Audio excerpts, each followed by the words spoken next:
It's an interesting time. We are working with so many unknowns, and every day there is a new story that we wake up to. How are we looking at the logistics space, responding to the changed dynamics? You know, we're seeing tariff lines being imposed. We're seeing a completely changed global scenario. How do you see that impacting Indian businesses? See, I think there are two aspects to that, Shweta, and specifically since we're talking about global tariffs, there is a aspect of business impact, which is I think the one all of us are kind of trying to figure out. Is this a net positive for India in some way? Are there more changes coming, right? What happens to bulk versus individual parcels and de minimis? All of those questions are still outstanding.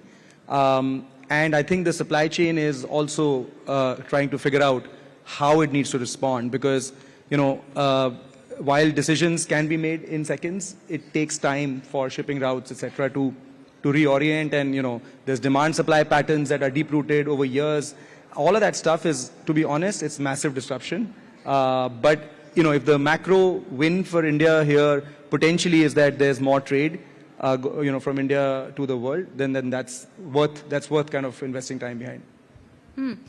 Shrinath, you are in the manufacturing space, contract manufacturing, and currently the hope and the expectation is that with tariff lines going up, specifically for our competitors such as Vietnam and China, we will see a lot of that business moving to India.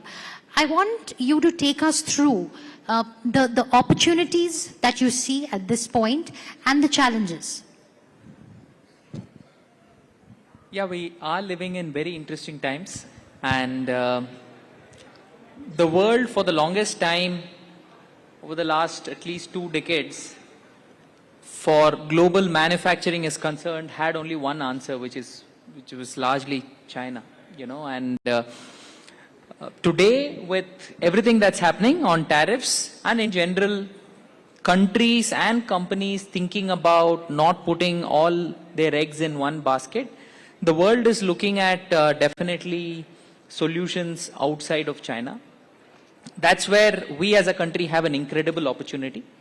Over the last 30 days, the reciprocal tariffs and all of these conversations, I think, should only accelerate momentum towards more and more countries and companies looking at India as an important option in their global sourcing manufacturing footprint.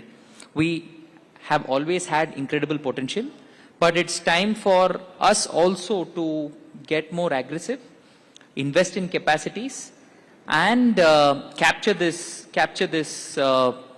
lion's share of the change that is going to happen over the next 5 to 10 years as far as global manufacturing sourcing is concerned. I love the optimism. Abhishek, you have been in the business for over 3 decades, so the oldest company really on the stage. And you've seen several business cycles, right?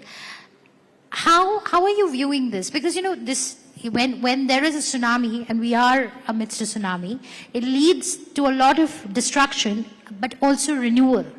How are you viewing this? I mean, are you viewing this as an opportunity, or do you think that it will get worse before it gets better? See, I think let's look at a little bit of history to put this into context and see whenever such disruptions happened, what did it mean for India?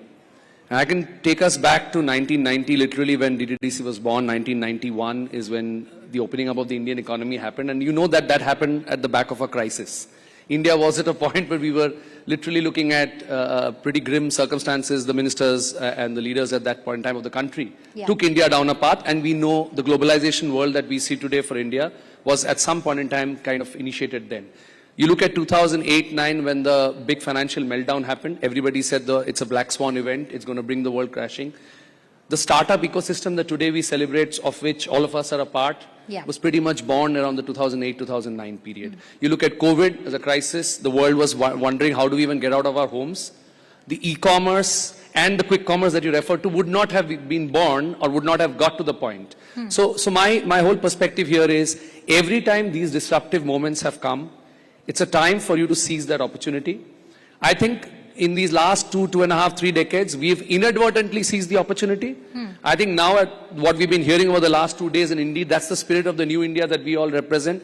We really want to seize these opportunities front and center. Whether that means we got to restructure our supply chains, look at products differently, look at technology and services differently. Indeed, make India a far more attractive place to not only invest, but to buy from, to source from, and also to deliver towards. Right. I think all of that is a mindset, and if that mindset is put in the right way, this is always going to be an opportunity. I call it the spirit of pragmatic optimism. I think it's also the resilience, right? It's our desi resilience. Yeah. When we talk about the opportunity that this presents for India, we've also undertaken several reforms, right? In the last few years, we've had GST, we've seen so much focus on building roads and highways.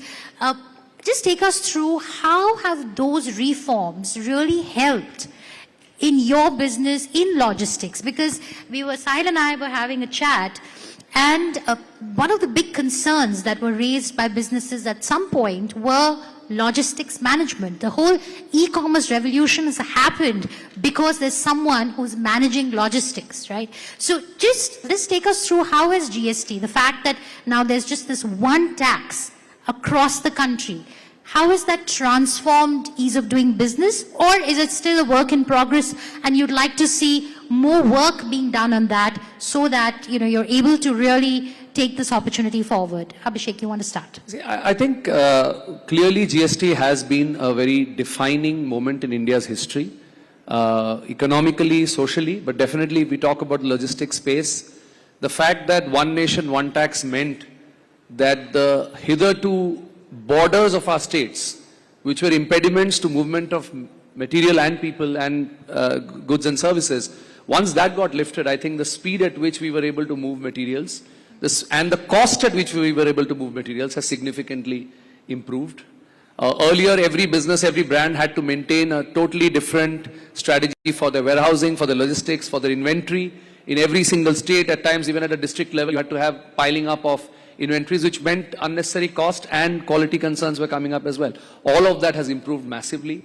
The fact that Can you share some numbers with us on how much, for instance, in terms of the time taken, how much? I think on an average, if you take a combination of GST as well as the way in which the infrastructure on our road transportation has improved, a Delhi to Mumbai, which is the biggest and most important corridor between any two cities in India, which would average on a ground transportation would have taken you anything between 2.5 to 3 days to do transit, even in 2015 or 2016.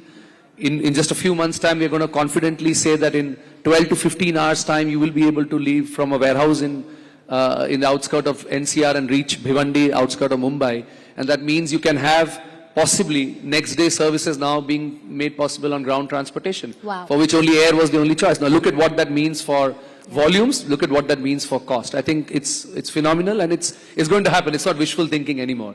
It's happening as we speak. Fantastic. Did your father ever think that this is something that he'll see as he built the business? See, I think he was very bullish about one thing. If India needs to grow, India needs to have Indians solving the logistical problems of India.